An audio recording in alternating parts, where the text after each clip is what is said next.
अखिलेश यादव ने कहा, इस बार बीजेपी का सफाया होना निश्चित है। उत्तर प्रदेश जनपद मुरादाबाद भोजपुर के राजकीय इंटर कॉलेज मैदान में आज समाजवादी पार्टी के राष्ट्रीय अध्यक्ष व पूर्व मुख्यमंत्री अखिलेश यादव विशाल जनसभा को संबोधित करने के लिए पहुंचे। तो वहीं अखिलेश यादव ने भाजपा पर हमला बोलते हुए कहा कि देश की जनता भारतीय जनता पार्टी को हटाना चाहती है। जिस तरह का माहौल नजर आ रहा है, चाहे वे किसान के सवाल पर हो, नौजवान को हर साल 2 करोड़ नौकरी देंगे, नौजवानों की नौकरी छीन ली, हर परीक्षा लीक हो गई, इलेक्ट्रोवोल्ट में जितना पैसा वसूला गया उसका जवाब भारतीय जनता पार्टी के पास नहीं है और जो पैसा लूटा है उसी की वजह से आज महंगाई है। तो वहीं संविधान पर बोलते हुए कहा कि संविधान को बचाने के लिए सब दल एक है और संविधान अधिकार देता है कि सबको सम्मान मिले। भारतीय जनता पार्टी जानबूझकर इस सवाल को बहस में रखना चाहती है जिससे और मुद्दों पर बहस ना हो।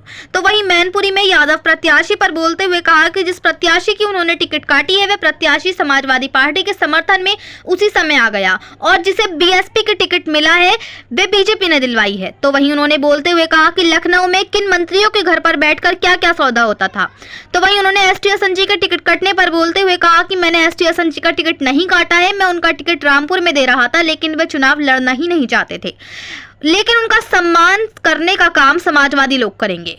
वे इस समय रुचिवीरा जी, इंडिया गठबंधन और समाजवादी पार्टी के प्रत्याशियों की मदद करें। तो वहीं उन्होंने कहा कि पहले चरण में ही बीजेपी का सफाया दिख रहा है, इस बार बदलाव होगा और भारतीय जनता पार्टी का सफाया होना निश्चित है। तो वहीं उन्होंने क्षत्रिय समाज के साथ भेदभाव को लेकर कहा कि किसी के सम्मान को ठेस नहीं पहुंचानी चाहिए। ये जो क्षत्रिय समाज के साथ हर स्तर पर भेदभाव हुआ है, हमें खुशी है कि वे अपने सम्मान के लिए आगे आए और भारतीय जनता पार्टी को सबक सिखाना चाहते हैं। बीजेपी ने सबसे ज्यादा चंदा वसूला है और ईडी सीबीआई इनकम टैक्स पर बोलते हुए कहा कि कई कंपनियां ऐसी हैं जिन पर ईडी सीबीआई के छापे पड़े हैं, उसके बाद उन्होंने पैसा दे दिया या चंदा दे दिया, जिसके बाद उन पर ईडी सीबीआई की छूट गई। तो वहीं अग्निवीर पर बोलते हुए कहा कि बीजेपी नहीं चाहती है कि गांव के बच्चे फौज में आए और उनके परिवार की आर्थिक स्थिति बेहतर हो, इसीलिए उन्होंने अग्निवीर की है। तो वहीं पेपर लीक पर बोलते हुए कहा कि जानबूझकर पेपर लीक किए गए हैं जिससे उन्हें सरकारी नौकरी और आरक्षण न देना पड़े। तो वहीं उन्होंने कहा कि केवल एक जगह लड़ाई लड़नी है, वरना सब सीटें गठबंधन जीत रहा है। मुरादाबाद से परवेज अंसारी की रिपोर्ट।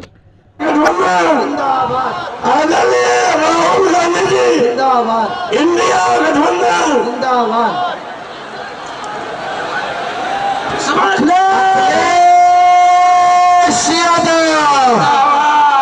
जोरदार तालियों के साथ है माजिद भाई, सब लोग हाथ उठा के दोनों। अखिलेश यादव समाजवादी पार्टी, अखिलेश आदरणीय अखिलेश यादव जी, आदरणीय अखिलेश यादव जी, इंडिया गठबंधन, इंडिया गठबंधन, इंडिया गठबंधन, इंडिया गठबंधन, आदरणीय अखिलेश यादव जी, आदरणीय अखिलेश यादव जी। कि 2014 में भी ठाकर द्वारा विधानसभा ने अपने जीत का परचम लहराया था, 2019 में भी ठाकर द्वारा विधानसभा ने जीत का परचम साइकिल के निशान पर बटन दबा करके और रुचिवीरा जी को कामयाब बनाना है और यहाँ पर गठबंधन की हिंदुस्तान में सरकार बनानी है। इसी बात के साथ सभी भाइयों को अस्सलाम वालेकुम, नमस्कार, धन्यवाद। आप हम सबके बीच में हाजिर हुआ, बहुत बहुत धन्यवाद। जय हिंद, जय समाजवाद। बहुत शुक्रिया। मैं गुजारिश करूंगा कुंदरकी के शानदार विधायक और संभल लोकसभा के प्रत्याशी जनाब जियाउर रहमान वर्क साहब से वो आए और आप सबको खिताब करें। अपने चुनाव के अंतिम दौर में प्रथम चरण के आप सब लोग अपने कामों को छोड़कर, फसल को छोड़कर यहाँ इस मैदान में बहुत अपार संख्या में तशरीफ लाए हैं। मैं उनका हृदय से स्वागत करता हूँ, इस्तकबाल करता हूँ, शुक्रिया अदा करता हूँ। मोदी जी, ये तो आप भी जानते हैं लोकतंत्र की व्यवस्था है, कोई आता है कोई जाता है। आज आपका भी निश्चित समय आ गया जाने का और बिल्कुल गठबंधन की सरकार बनेगी सेंटर में। और मेरी सभी भाइयों से अपील है, सभी दोस्तों से, बहनों से कि 1961 के बयान की अहमियत नहीं थी, मजिस्ट्रेट के सामने बयान की अहमियत थी। उसको भी बदल के पुलिस के बयानों को अदालत में मान्य घोषित कराने का काम हिंदुस्तान की पार्लियामेंट ने इस हिंदुस्तान की सरकार ने वो और उनके साथी अपना स्थान बस अली का बहुत बहुत शुक्रिया। और मुझे एक बात और कह रही है लास्ट में, डरना नहीं है बूथ पे, डरना नहीं है बूथ पे खड़े रहना है, यही हमारा अधिकार है। किसी वर्दी वाले से नहीं डरना, हम अपना वोट डालने जा रहे हैं, वोट डाल के ही जाएंगे, हाथ उठा के क्यों आ जाता है। मैं आपको जैसे मिसाल बता दूं कि पहले एक्सीडेंट हो जाने पर ड्राइवरों के लिए, मालिकों के लिए क्या प्रावधान था, वो खत्म नहीं हुआ है, सिर्फ रोका गया है। इसी तरह से आज आईपीसी और सीआरपीसी में आपको जानकारी होगी, तमाम भारी बदलाव कर दिए गए, इतने भारी बदलाव किए गए हैं कि उसकी गंभीर कहीं ये नाम के बहाने हमारा मतदान कम कराना चाहेंगे। इसीलिए ये तो हमने ठान लिया है, उत्तर प्रदेश या भारत ने ठान लिया है कि मोदी जी अब के तुम्हें निश्चित आराम दिलाएंगे 5 साल के लिए इंशाअल्लाह, क्योंकि ये लोकतंत्र की भाषा है कि कोई आता है और कोई जाता है। डिक्टेटरशिप की तरफ बढ़ रहा है। ऐसे ऐसे कानून पार्लियामेंट में पास कर लिए गए और आवाम को अभी तक भी पता शायद नहीं है, और वो इसलिए क्योंकि उस पर बहस नहीं हुई।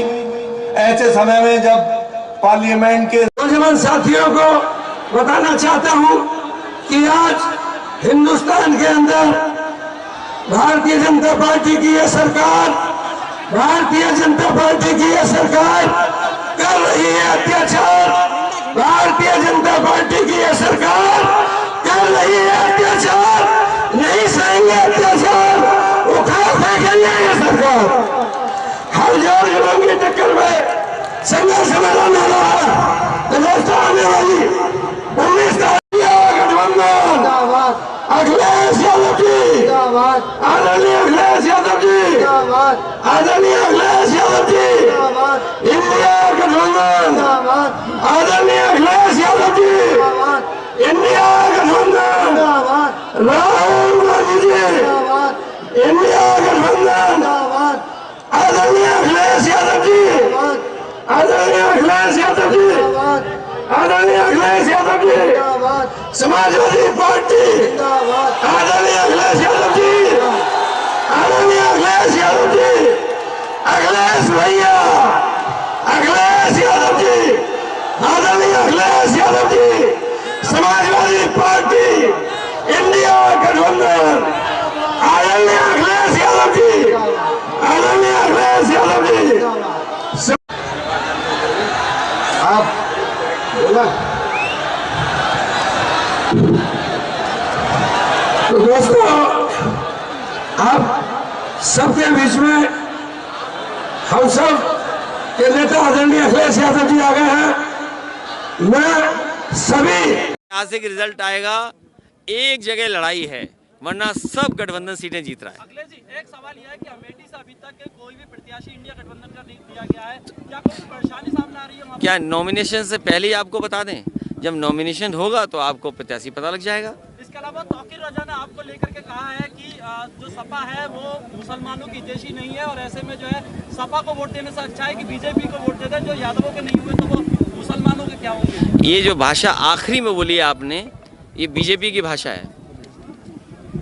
ये जो आखिरी में 2 शब्द बोले हैं तो कई बार नहीं मैं समझ रहा हूँ जिनके बारे में आप कह रहे हैं को कभी कभी भारतीय जनता पार्टी सामने से लड़ाती है किसी को, कभी कभी भारतीय जनता पार्टी पीछे से हाथ मिलाती है, कभी कभी भारतीय जनता पार्टी कुछ लोगों को लिख के देती है कि यही बोलना है जाकर के। सर, जयंत चौधरी ने कहा कि वो इलेक्ट्रॉल बॉन्ड जो है उसके नाम पे उगाही सब सरकारें करती हैं, चाहे राज्य सरकार हो। नहीं देखिए, किसी बारे में नहीं, ये तो सफाई बीजेपी को देना चाहिए, क्योंकि बीजेपी ने सबसे ज़्यादा चंदा वसूला है, और ईडी सीबीआई इनकम टैक्स इसको लगा के, और कई ऐसी कंपनियां हैं जिसमें आप देख सकते हो कि उन पे ईडी सीबीआई के छापे पड़े, उसके बाद उन्होंने पैसा दे दिया या चंदा दे दिया, चंदा देने के बाद उन पर ईडी सीबीआई इनकम टैक्स की छूट छूट गई। चौधरी परसों मुरादाबाद आए थे और उन्होंने ये कहा है कि अखिलेश यादव हमको दबाने की कोशिश कर रहे थे, इसलिए जो हमने गठबंधन तोड़ा, लेकिन हमारे पारिवारिक संबंध वैसे ही रहेंगे जैसे पहले थे। नहीं तो बता दो 500 आदमी थे। ये अच्छी बात है, जो हमारे संबंध हैं वो तो रहेंगे। और आपको ये भी पता होगा कि चौई चंद सिंह जी के नाम पर नेताजी ने डिग्री कॉलेज अपने सैफी में बनाया था, और आज विधानसभा के सामने जो प्रतिमा है चौई चंद सिंह जी की, वो भी नेताजी ने लगवाई थी, और भारत रत्न चौई चंद सिंह जी को दिया है। इसके लिए सभी को खुशी है। लेकिन बीजेपी ये बताए, भारत रत्न दिया चौई चंद सिंह, लेकिन एमएसपी की जो मांग है, एमएसपी की मांग के लिए क्यों नहीं बीजेपी आगे आ रही है? जयंत जी कह रहे हैं आप दबाने का काम कर रहे थे, इसलिए मजबूरी। नहीं, हम किसी को दबाते नहीं, हम सबको आगे बढ़ाते हैं। और दबाए होते तो माइनस में सीट होती। अरे नहीं, ऐसा नहीं, तुम समझ नहीं पाए बात को। अगर दबाया होता तो 0 से -1 होती, -2 होती, -3 होती। हमने उन्हें आगे बढ़ाया और चौई चंद सिंह जी की विरासत को आगे बढ़ाया। तो परिणाम क्या हुआ कि 8 सीटें 9 सीटें जीत गए, राज्यसभा दे दिया। और याद रखिएगा, एक राज्यसभा 37 एमएलए के पर आती है, और हमने एक दी और एक खोई, तो 2 हमारा नुकसान हुआ समाजवादियों का। ये तो आप आकलन करिए क्या हुआ हमारे साथ। लुक अच्छा लग रहा है आपका ये कमाल वाला। ये इसलिए कि बुनकर भाइयों के कुर्ते से भी मुनाफा हो और गमछे से भी। 400 पार का नारा दे रही है, इसको लेकर वो 400 हार, और जो लोग जीत रहे होते वो किसी को जेल भेजेंगे बताओ। यहाँ भी पुलिस आगे कर रहे हैं, ये पुलिस वालों को नहीं पता इनकी नौकरी 3 साल हो जाएगी। ए सुन लो,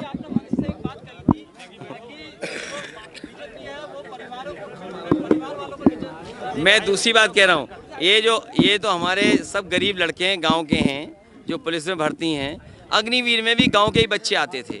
बीजेपी नहीं चाहती कि गांव के परिवार के बच्चे आए फौज में, उनके परिवार की आर्थिक स्थिति बेहतर हो, समाज में उनका सम्मान बढ़े, इसीलिए उन्होंने अग्निवीर की है। अभी अग्निवीर की है, आउटसोर्स नौकरियां बढ़ा दी उन्होंने। और हो सकता है ये हमारे जो खाकी पहने वर्दी घूम रहे हैं नौजवान, इनकी भी नौकरी अगर 3 साल कर देगी बीजेपी, तब क्या करोगे आप? जैसे पेपर लीक किए, जानबूझ करके पेपर लीक किए, जिससे उन्हें नौकरी और आरक्षण न देना पड़े। कल को इन लड़कों के साथ हो गया 3 साल की नौकरी, तब क्या करोगे आप? क्या आपको पता था कि अग्निवीर 4 साल की नौकरी होगी? क्या इनको पता है कि इनकी 3 साल नौकरी नहीं होगी? तो ये भी मन ही मन बीजेपी को हराएंगे। एक छोटा सा सवाल ये है हमारा कि अभी आपने मंच से बीजेपी की तरफ से जो वोट देने की मतलब जो टिकट देने की बात करी, वो परिवार वालों को ज्यादातर देने की बात करी, लेकिन वो आपके ऊपर परिवारवाद का आरोप लगा। नहीं, तो मैं ये कहना चाहता हूँ कि आज के दिन बीजेपी संकल्प ले कि किसी भी परिवार वाले को वो टिकट नहीं देंगे और किसी भी परिवार वाले से वोट मांगने नहीं जाएंगे। ये बात समझो। धन्यवाद। बिना काट में अगर ये